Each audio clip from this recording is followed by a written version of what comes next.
This is the story of Aerosvit Flight 241. On the 17th of December 1997, a Yakolev Yak-42 was flying from Kiev in Ukraine to Thessaloniki International Airport in Greece. Usually, this flight was done by a 737, but with the regular 737 being out for repairs, the airline got a Yakolev 42 to fill in for the 737. As the plane got closer to the airport, weather was good. When the crew of Flight 241 first contacted approach, the controller was busy guiding another plane down. Due to some interference, the crew thought that the controller was asking them to descend, but the controller made it clear that he was not talking to the crew of Flight 241. After the slight mix-up, the controller asked the crew to descend to 10,000 feet and to report when they were at the waypoint lambi. Once at lambi, the crew was supposed to do a VOR-DME-ILS approach onto runway 16. Everything in the cockpit was good till they reached the waypoint lambi. Once they had reached the waypoint, issues started to pop up for the crew as far as navigation was concerned. The crew did not follow the arc of the arrival. The arc of an arrival is designed to get you from your cruise phase of flight down to the final approach. But the crew on this instance decided to tune the THS NDB and head for that instead. As the crew flew towards the NDB away from the path that the controller expected them to take, the plane encountered some high ground that triggered the GPWS twice. But the crew did not talk or discuss the warning in any detail. Eventually, due to the crew not being on the arrival arc for runway 16, they overshot the localizer approach twice. This meant that the crew did not have a stabilized approach. They passed high over the airport and passed it, but for some reason the crew failed to realize this. At 6:54 p.m., the controller informed the crew that they had passed the airport. Confusion in the cockpit intensified. The controller asked them to contact approach, which the crew acknowledged. As the plane flew away from the airport, they were on a heading of 150 degrees. The controller asked the crew to fly 150 degrees outbound and to hold at 6,000 feet. The controller then turned their attention to the OA flight. At 6:57 p.m., the controller asks the plane to turn right inbound to TSL VOR. The crew acknowledges, but inside the cockpit, they were hopelessly lost. One pilot says, "Where to go?" and someone else replies with, "Do not shout." At 6:59 p.m., the controller checks in with the crew of Flight 241 again. He asks them where they are. The crew says that they're at 6,000 feet and 5 miles from the TSL VOR. The controller asks them, "Roger, radio established inbound," asking the crew if they are heading back to the VOR and therefore the airport. Remember, after they overflew the airport, they were to the south of the airport, and they needed to turn back up north to head back up to the airport.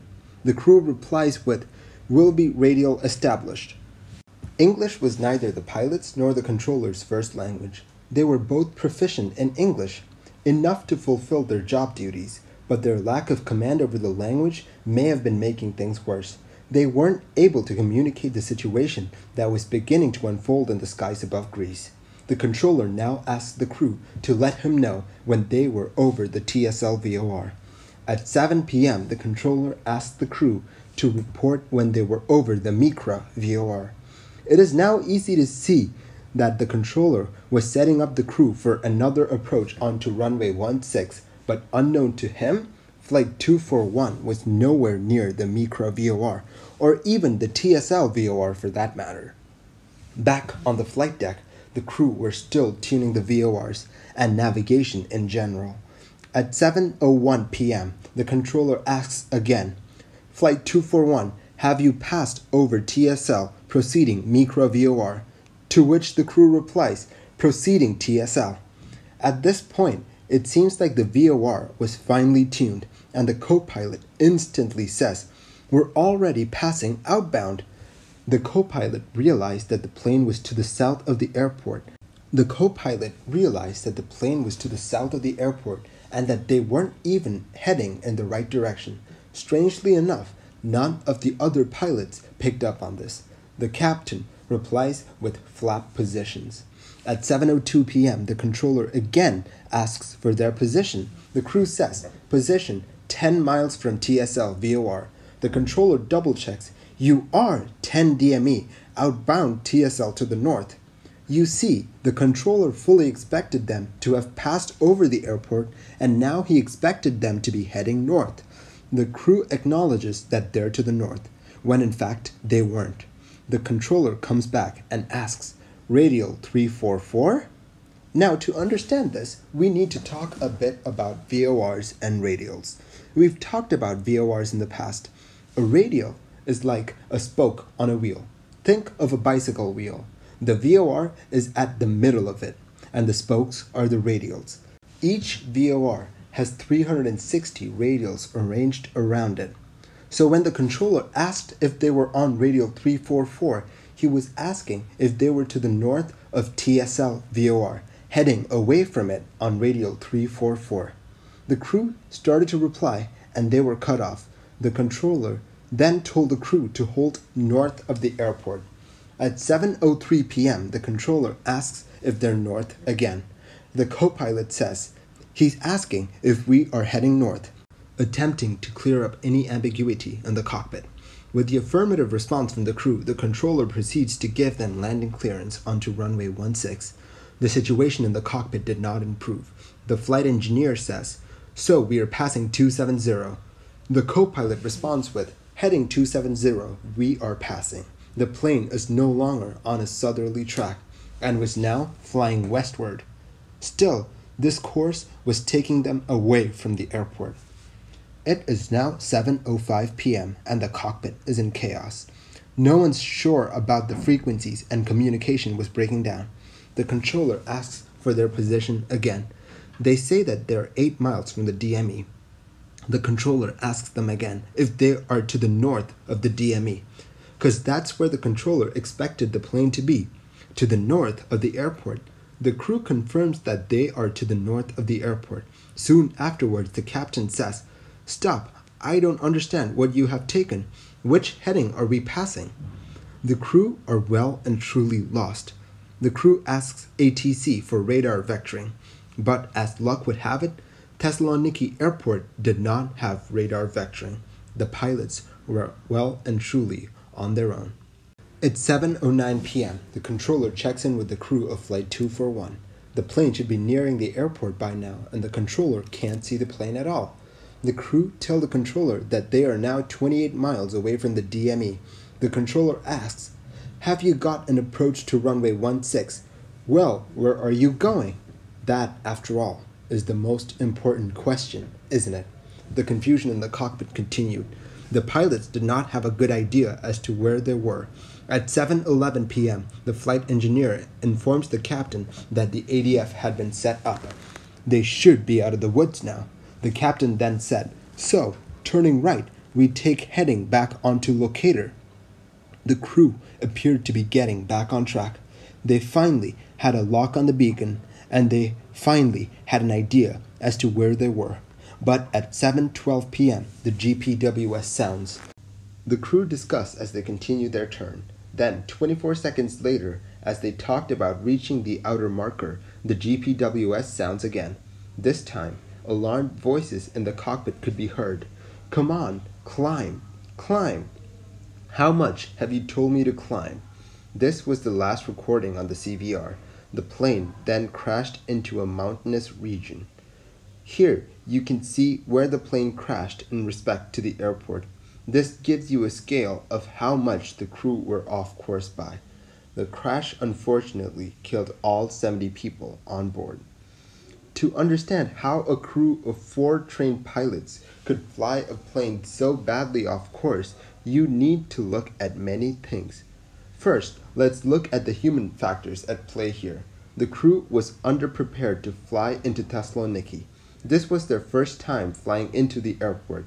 The crew's first mistake was in not following the arc of the approach or the path that would take them from cruise to the final approach. Instead, the crew headed straight for the THS NDB. Due to their navigational error, the plane overflew the airport without the pilots knowing it. The controller saw the plane and asked them to hold to the south of the airport. Making matters worse, the captain made another navigational error. The controller and other pilots in the cockpit had asked the pilots to head for the TSL VOR. This would have brought them to the airport, but the captain turned west instead of turning north. This is particularly puzzling as he had his own pilots telling him to turn to the right, which was the right direction. Turning right would have kept them clear of the mountains. The flight crew also never really conveyed the seriousness of the issue to the controller. They never really did admit to the controller about being lost. The FDR made it very clear that post the crew executing the missed approach, they had no mental picture of where the plane was supposed to be. They were flying the plane based off of where they thought the plane should be instead of where it actually was. Now add to that confusion about the radio nav systems, it's no surprise that they were lost. The crew's ignorance about the terrain that they were flying through might have made things worse for them. By not following the arc of the arrival and instead heading to the THS NDB, they put the plane in great danger. Remember how the GPWS system was triggered twice? This was due to high mountains in the area. The crew at that point did not know how close they had come to disaster, and that too, twice. One more factor that might have played a part in the crash was a linguistic one. The ATC and the crew conversed in English, but English was neither the controller's nor the pilot's first language. Moreover, they both only had a tenuous grasp on the language, just enough to perform their aviation-related duties. The pilots most probably did not have the language skills necessary to convey the situation that was fast developing in the cockpit of Flight 241.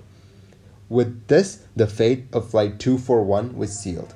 The controller repeatedly asked the crew if they were able to execute the approach, but the pilots never really declared an emergency.